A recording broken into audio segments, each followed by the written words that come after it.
A pressão arterial, então, ela é muito importante dentro da unidade de terapia intensiva para paciente cardiológico. É fundamental, né, para análise e evolução clínica de pacientes. Ela pode ser aferida de forma não invasiva. PNI aqui, o corretor corrigiu e botou PIN, mas é PNI, de pressão não invasiva. E de forma invasiva através de um catéter arterial, geralmente artéria radial e ligada a um transdutor, tá? Dentro da unidade de cardiologia, de UTIs e pacientes pós-operatórios de cirurgia cardíaca, eles já chegam do centro cirúrgico com um catéter de monitorização para pressão invasiva.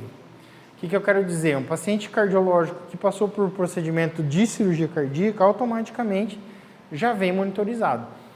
Por quê? Eles mexeram no coração do paciente. Então, qual que é a forma principal de avaliar se essa cirurgia deu certo ou se não deu certo? Através de uma monitorização invasiva. Ele vai precisar de droga vasoativa, ele vai precisar de droga vasoplégica, tudo baseado numa pressão invasiva. Então, ele tem que estar muito bem monitorizado e, de preferência, e sempre invasivamente, falando.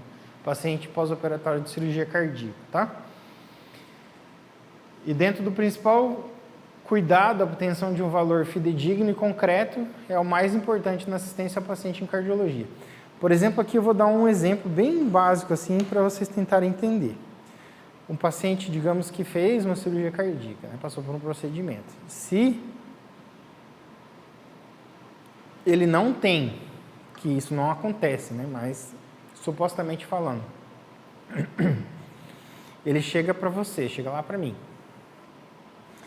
A pressão dele está 5/4. Acabou de sair da cirurgia. Perdeu bastante volume, perdeu bastante sangue. Fizeram a reposição de sangue lá no centro cirúrgico, mas ele chegou com 5/4 de pressão. Aí, ele não tem pressão invasiva, supostamente falando. Você vai lá, conduta ou solução para esse problema. O que você faz? Volume, né? Você tenta fazer resgate de volume. Daí você vai lá e abre milão de soro. Soro, Ringer, essas soluções cristalóides. Aí você colocou correr lá, milão. Aí o paciente não tem pressão invasiva. Você vai pedir uma nova pressão, ele vai fazer uma nova aferição. Aí ele fica lá, insufla o manguito, desinsufla o manguito. Aí ele não consegue ler. Daí vai lá, insufla o manguito, desinsufla o manguito. Aí ele vai conseguir ler. Até você conseguir saber se aquele volume foi o suficiente ou não, você tem um tempo aí muito maior. Então, a pressão não invasiva é boa em algumas situações. Por que ele tem que estar invasivamente falando? E eu vou te falar que a experiência fala isso. Às vezes a gente pega esse mesmo paciente com a pressão invasiva, bota correr volume, quando está na metade de 1000, a pressão já está 10/6. Ou seja, pode acontecer, é difícil, mas pode acontecer, e acontece, principalmente com droga vasoativa, eu estou falando aí de volume. Então, o tempo de resposta da interpretação do dado que você chega com o que você tem depois da sua conduta, ele é imediato, entendeu? No caso da pressão invasiva. E como eu falei, principalmente com o uso de drogas. Por exemplo, você vai ter a noradrenalina lá, preparadinha. Você já fez o volume e não respondeu. Aí você inicia a infusão de noradrenalina. Vasoconstritor. Ele vai fechar a periferia e vai concentrar o sangue no central para aumentar a pressão. Aí você aumenta, melhora a perfusão coronariana e cerebral. Aí você mantém o paciente vivo, no caso, né? Com o uso de droga vasoativa. Você entrou, às vezes, com 5 ml hora. Você entrou. Aí começou a correr lá. Começou a entrar lá no coração, porque vai pelo catéter central até o átrio direito do paciente ali, e dali já vai para o sistema. Passou 10 minutos, se você pedir uma pressão não invasiva, vai dar um valor. Se você tiver uma pressão invasiva, você vai ter outro valor. A fidedigna, se você tiver um transdutor pressurizado, lavadinha, PAM com curva bonitinho, você vai acreditar na invasiva. Digamos que a invasiva já deu 16/10. e a não invasiva está 10/6, você vai pela 16/10, vai lá e diminui a nora. Você entendeu? Você não vai ter essas duas pressões simultâneas, o que eu quero dizer é isso. Mas você tem que acreditar na invasiva. Às vezes a gente desconfia da invasiva. É mais fácil acontecer isso. Tipo assim, eu tenho um paciente monitorizado, eu tenho um paciente hipotenso, eu lavo, eu testo, tá tudo bem. Só que eu falo, cara, não estou acreditando nessa pressão, porque a gente já fez volume, já entrou com droga, vamos pegar uma não invasiva.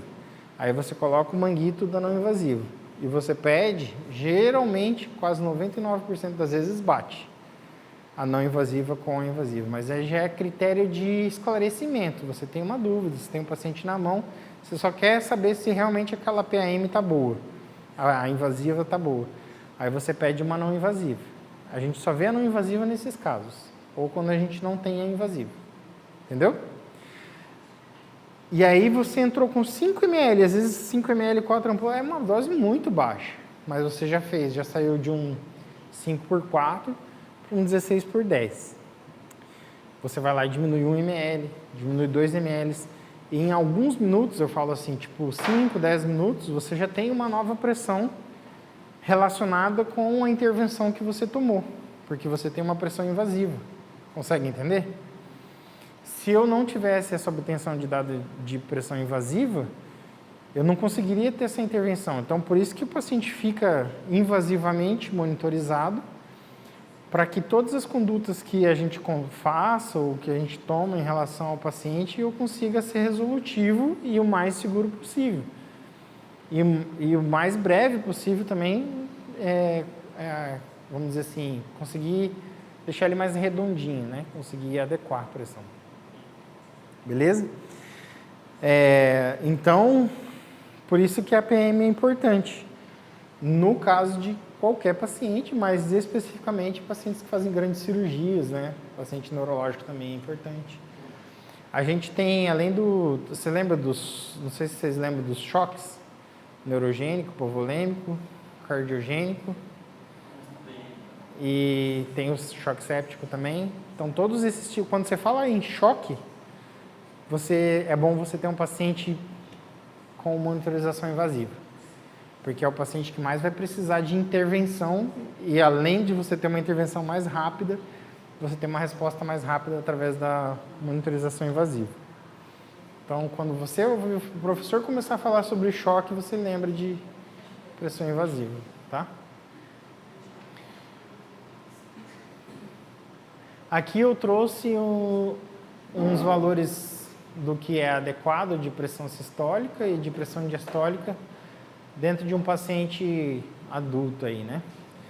Então, o que a gente espera de uma pressão arterial normal, né? Que ela esteja entre a sistólica menor do que 120 e a diastólica menor do que 80. Então, seria o famoso 12/8, né?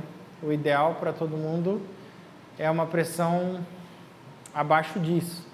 Os americanos eles estão forçando um pouquinho mais a barra. Eles já acreditam que uma pressão de 11/6 é melhor do que a de 12/8. Aqui a gente fala abaixo de 120. Eles já falam entre 11, já 110. E o 80 eles já consideram 60. Então lá eles consideram uma pressão ideal 11/6. Tá? Só para vocês estarem sabendo. Para hipertensão, a sistólica entre 120 e 139 e a diastólica entre 80 e 89. Então, essa pré-hipertensão, geralmente, em casos de estresse, em casos de exercício físico, ela tem que dar no máximo até 139 e a diastólica no máximo até 90. Aí, a pressão arterial elevada do estágio 1 entre 140 e 159. Então, se você está em repouso, foi aferir a pressão, deu 14/90, você já é pré-hipertenso, você já tem indicação de tomar a medicação para controle pressórico, tá? Ou readequação alimentar, controle de sal, exercício físico e etc. A pressão arterial elevada tipo 2, então ela é maior do que 160 ou maior, né? 160 maior ou maior que 100.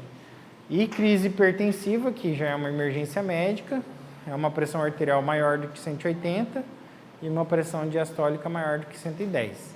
Então, Aqui a gente já está falando de que esse paciente, que com 18, 180 por 110, já precisa estar numa unidade de urgência e emergência, dentro do pronto atendimento, e tem que estar sendo medicado, beleza? E controlado essa pressão.